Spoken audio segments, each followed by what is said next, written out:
50 Shades of Grey. 50 Shades of Porn.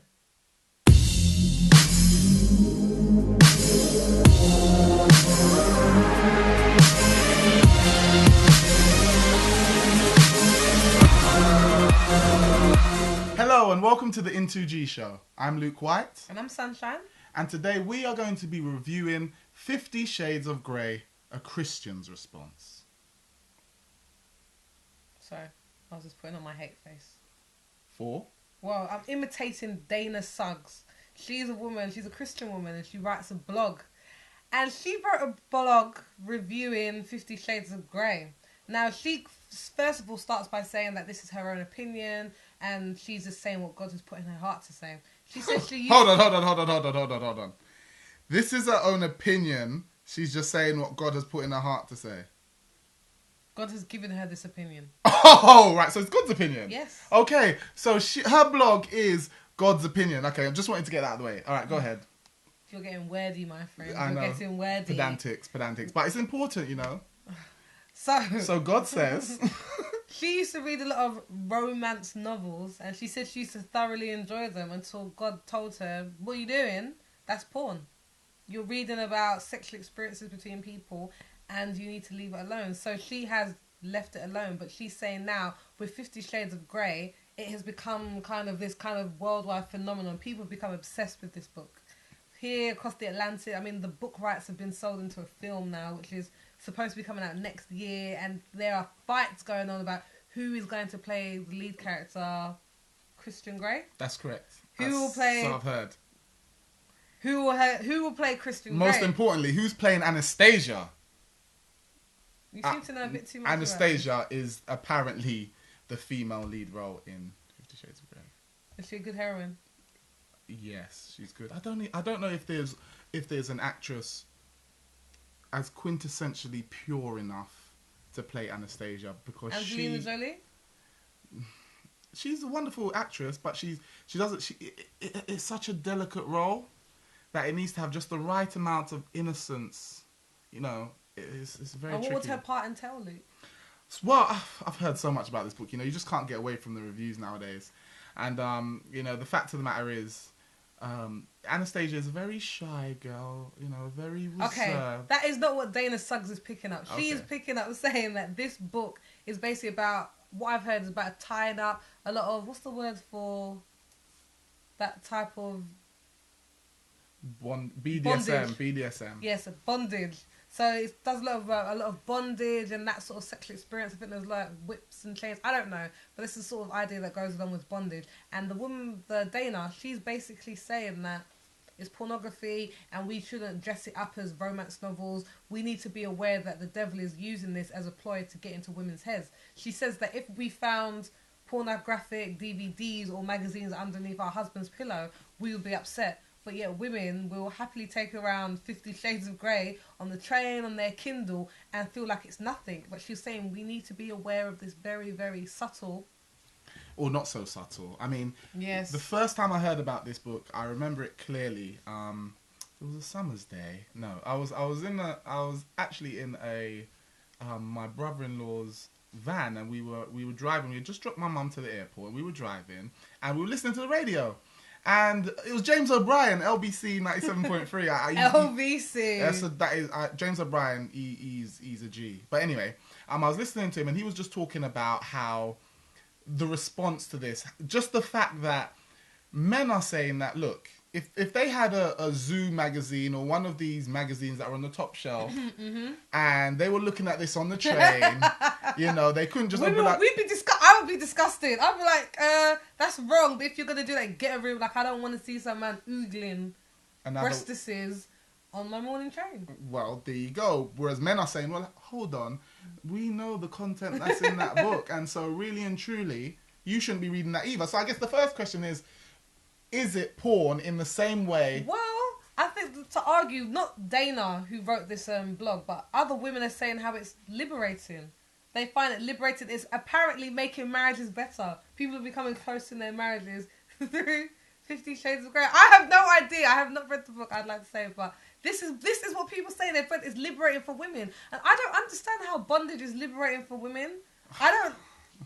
For starters, okay, young sunshine, the book is about so much more than bondage. You know, newspapers and critics, they like to give you the headlines that will catch you, but the book is really at the heart of it, from what I've been told, is a love story. You know, it's a love story between a man, a sexual deviant. No, he originally is that, but the whole point is this process of how, you know, a flawed person through love and sex, through love, more importantly, because he was having, in his previous relationships, according to the book, he had those type of relationships before, but this, because there's true love in this, and aren't we all called to love?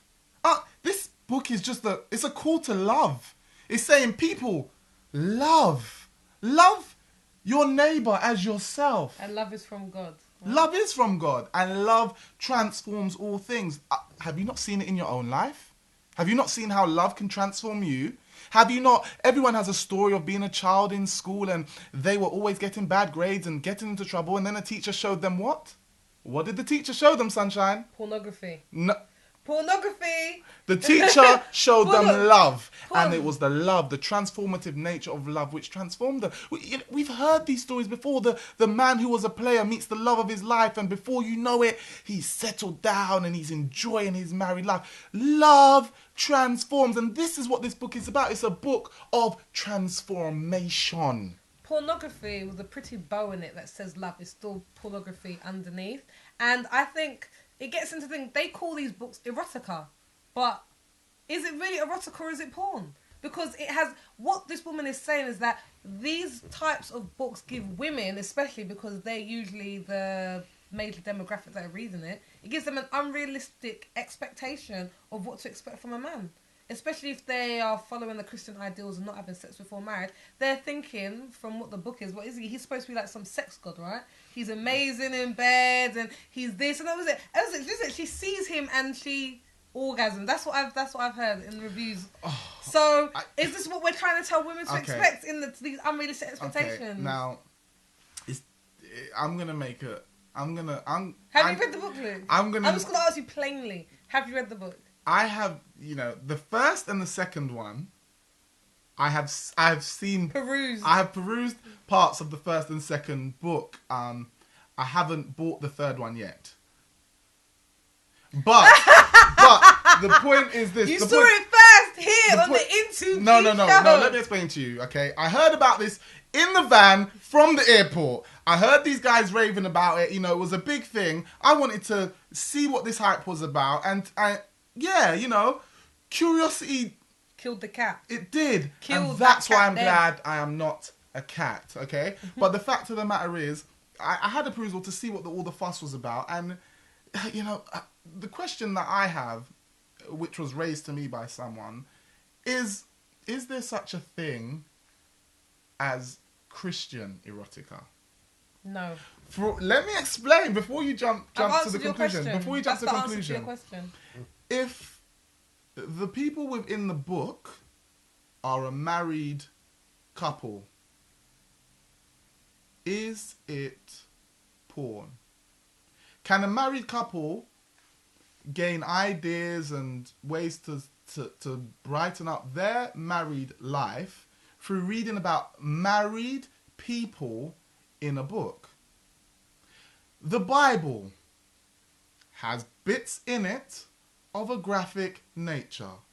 Would you like Songs of Solomon taken out of the book? Would you like stories? Okay, the stories weren't always in there to tantalize, but there are stories of sexual things. Look at David and Bathsheba. Look at Tamar and everything that happened with Tamar. Look at Sodom and Gomorrah. Look at all these.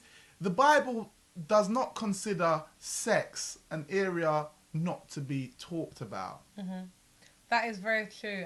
But I think you picked up a key word in there, that the Bible wasn't looking to tantalize. And that's what these books are looking to do. They're looking to create or to enhance a desire within people that God didn't want to be explored outside of marriage. So if you're a married couple, then is it okay for you to read these books?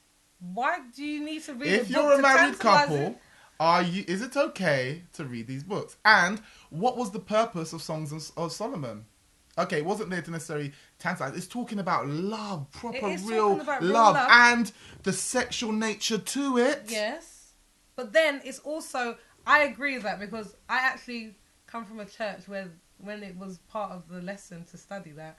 What, that Songs of Solomon? Yeah, the teacher wouldn't even do it. Really? And they asked him, "Is there?" He was like, "We're not talking about that." So for some people, sex is still a very taboo subject. But in the Bible, sex is open. Like God has given it to us as His people to explore during marriage, and I agree with that. And Songs of Solomon is a beautiful book. Like some of the best quotes about love are found in Songs of Solomon. But everything that is written in the Bible is not just the story. There is supposed to be a kind of spiritual aspect. Christ is trying to say something to His people. So then to bring And it right I back believe then... that in Songs of Solomon, it's not just a book about the exploration of a man and his wife, but it's talking about the way that Christ loves the church. He loves us intimately. He loves us deeply. No one's disputing that. I'll be the first. But what is the purpose of the Christian porn? Just to tantalise? No, I didn't say Christian porn. I said Christian erotica. If I'm a Christian, which I am, as you probably are, maybe are, and you write a book, and in your book you detail these type of things, maybe a married couple in this book, or let's say married couple.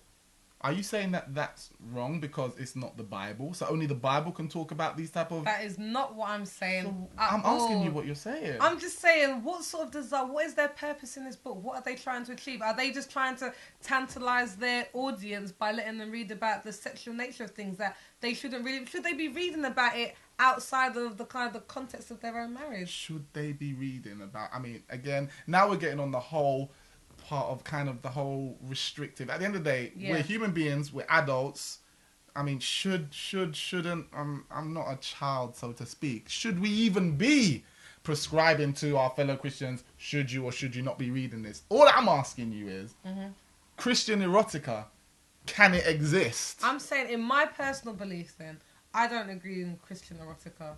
I don't think it's any different from any other erotica. It's there to create a desire in a person. You're trying to get them off on sexual things that they're not experiencing with their married partner, but they're experiencing the book. So they're having these ideas formulated in their own brain. It's a sort of... So Songs of Solomon. The ideas are forming in your brain. It's a very descriptive. She had a neck like Lebanon. The Tower of Lebanon. The satyrs, the doves, her bosoms were like doves. I mean... Come on, that's imagery at its best. You sound frustrated. Breasts like a... I'm going to ignore that. Breasts like a dove? I don't even understand what that means. I don't even get it. That's the best part. So, I'm going to have to say... Okay, so... What are we going to grade here? Are we going to grade 50 Shades? We can't grade 50 Shades because we haven't both read them all. We have to grade, do we think that it's pornography or do you think it's innocent literature? Or more, can we grade literature of a sexual nature for married couples? I'm not going to rate that because